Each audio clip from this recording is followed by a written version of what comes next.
Jay here for Stretford, Paddock. As you can see, I'm outside Old Trafford and it's freezing and it's starting to rain, but I'm here for the paper talk, so I'll crack straight on with it before I get soaking wet. Lot of talk this morning, not the papers, following yesterday's 0-0 draw at Anfield. Comments from the managers, both managers and some of the players as well. Ole Gunnar Solskjaer was asked about bringing Bruno Fernandes off, substituted Bruno late on, and he said it was just tactical. He says, it was a tactical decision, told you. Bruno has obviously been running his socks off for us every single game since he's come. He's been here and been running more or less every game. So towards the end, we felt Paul Pogba's physical presence in there might be a chance for us. There you go, United, well said. And Mason, when he gets a chance, he can score in a blink of a second. So it was a bit of a throw of the dice to get Mason on, even though he had to defend against Robertson. So Ollie sort of explaining why he took Bruno off, because a lot of people were raising their eyebrows. Why'd you bring a match winner off? But to be fair, it was almost a positive substitution, if you can call bringing off Bruno Fernandes a positive move, because you're bringing on an attacking player in Mason Greenwood. Now, in that vein as well, Jurgen Klopp was sort of moaning, shock horror, about Manchester United's tactics and about the fact that he felt that we were quite negative, quite defensive. He said, Jurgen Klopp this is, "We played football, tried to do it, forced them back into their own box. The worst thing you can face in the world in football is you play against a side with world-class players and they all defend with all they have, deep in the box and only counter-attack. It's really difficult. That's the biggest challenge." So he's sort of having a bit of a moan that we were defending. I mean, I get where he's coming from. If for once, I'll agree with him slightly, but only slightly, mind.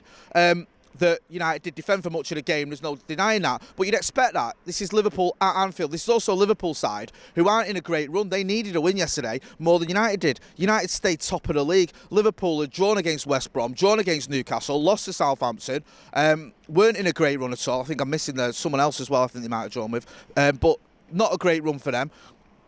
Not scoring many goals. They needed to get at us, and they did, but they couldn't get a goal. And also this idea that United just defended. We had some chances. I mean, Alisson was man of the match, I think, on the Sky Sports app, so that says it all when their goalkeeper is being highly praised. That United didn't just sit back and defend. Yes, we counter-attacked, that was our tactic, but we also had arguably the game's biggest chances as well. So Jurgen Klopp sort of channeling his inner Rafa Benitez then, having a bit of a moan with all his facts and so that sort of stuff. And he might want to sort of take a look at what happened to Rafa Benitez when he moaned back in 2008, 2009, sitting at the top of the league, as a rant about facts and Fergie and all the rest of it. Draws his next 3 games. United went top and we didn't look back. I'm not saying that's going to happen this time around, but I think Jurgen Klopp, who has been doing a lot of moaning about Manchester United recently, whether it's penalties or whatever, might need to just take a look at his own team and understand why they're not scoring goals, and maybe he should blame them rather than blaming the opposition for defending.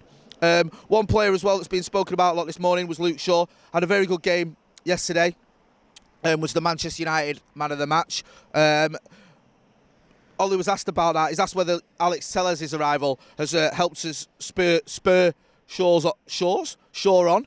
And he says, Luke has improved immensely. I thought today he showed his strength, quality, composure on the ball. Delighted with his performance, definitely. So Luke Shaw had a very good game yesterday, rightly getting praised by Ole Gunnar Solskjaer, and a lot of Manchester United fans as well have been praising Luke Shaw. I think I was looking at some of his stats, thinking, if you care about this sort of thing, 68 touches, completed 33 out of 41 passes, won 8 out of 12 duels, 8 times he gained possession, 2 chances created. I mean, a very impressive set of stats, but if you actually just forget the stats and just watch the game like most of us did, I presume all of us did, then you'll see it was a good performance by Luke Shaw. Now, what would the paper talk be without a Manchester United transfer rumour? And the latest one doing the rounds, although could you call it latest because it's been doing the rounds for about 18 months, 2 years, is Declan Rice to Manchester United. Now, this has popped up in a couple of papers. I think it's off the back of an ESPN report, claiming that Manchester United are prepared to go head-to-head with Chelsea with a £70 million bid for Declan Rice in the summer. So don't expect anything this January. I don't think there's going to be any transfers in this January. Certainly not a £70 million bid for Declan Rice. But in the summer, United looking at going head-to-head with Chelsea for the West Ham midfielder. Now, at 22 years old, Declan Rice, he's highly rated. He's having a very good season. Not everyone's a big fan. And McCullough made his feelings on Declan Rice pretty clear last season. And he's not alone. A lot of people look at it and go, really, 70 million for Declan Rice? Paying that sort of Premier League English player premium that you end up paying on England internationals. And 70 million quid is a lot of money. But he has had a good season. Now, The reports are that Chelsea are more or less favourites to sign him. He started his career, his academy career at Chelsea. He was there, I think, from the age of around 7 to 14 before going to West Ham's academy. So there is a connection there.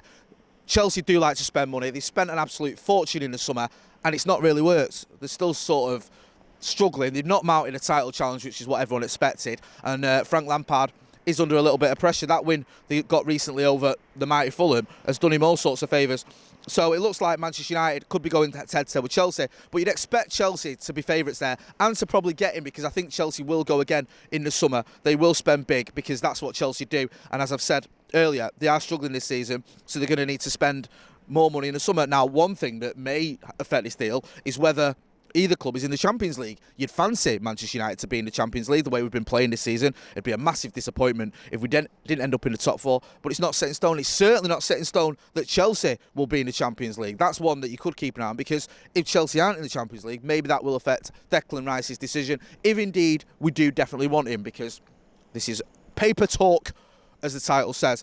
Another story doing the rounds in the papers, well, say doing the rounds, this has come from the Evening Standard, and I don't know if you can call this news, because it's not exactly new. This is the claim that Manchester United are unlikely to add to Amad Diallo's arrival in January. So as I said earlier, don't think there'll be any signings this January, but we are going to concentrate on making 4 signings in the summer. Ole Gunnar Solskjaer is still keen on a ready-made right winger, Jadon Sancho being a favourite, as well as a right-back, defensive midfielder and a centre-back. Now, they're saying right-back, we've spoken about that. I think Kieran Trippier, Max Aarons have been mentioned. Defensive midfielder, I've just mentioned Declan Rice. I know he can be a bit more box-to-box, but sort of fits that role. And a centre-back, we've been linked with Diogo Upamecano again for the last sort of year or so, so you can see that one happening. So that makes sense. And like I said, it's hardly the most revelatory news, but it makes a lot of sense that Manchester United could look to strengthen in them areas. Maybe as well a centre forward.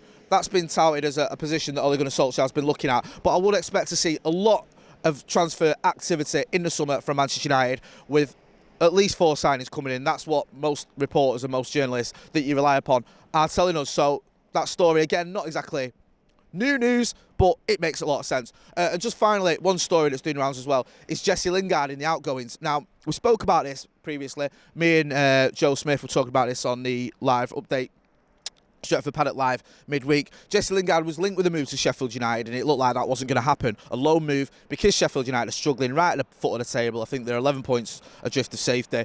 Doesn't look like he'd want to go there because it's on a bit of a hiding to nothing. Yes, you're still in the Premier League, but you're in a club that looks pretty doomed, and it doesn't do you any favours. But there may be some movement there. It may not be dead in the water, that move, because according to some reports this morning over the weekend that we're doing the rounds, Jesse Lingard's advisors have sort of told him that if he did go to Sheffield United, regardless of what happens there, that wouldn't scupper a permanent move elsewhere in the summer. Now, he was also linked with Nice in France, but opposed to Nice anywhere else. But that might not be happening. Sheffield United is still an option, so we'll keep tabs on that, see whether he does end up going to Bramall Lane.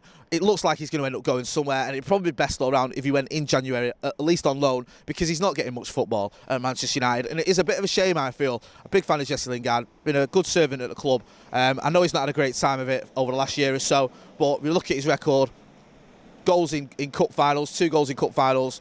Obviously, played a lot of football here, got himself into the England team, he's done well, but then it's all gone a bit sour, so he could do with a move, and Manchester United could probably do with getting him off the books and just helping him to move on. Well, anyway, like I said earlier, we'll keep tabs on that, we'll keep tabs on all the other stories we've been bringing you, whether that's Declan Rice, whether it is 4 summer signings, or whether it is Jurgen Klopp having another meltdown and moaning about his favourite subject, Manchester United Football Club. It's starting to, it's spitting, get him in, it's spitting, so I'm going to move on. This has been a Paper Talk. Don't forget to like, share and subscribe. Check out all the other videos we've got coming up. Check out some of the videos we've had on the channel as well. Check out Stephen Howson's chat with his new Bezzy, Rio Ferdinand, that's up on the channel as well. And if you're not subscribing, make sure you do.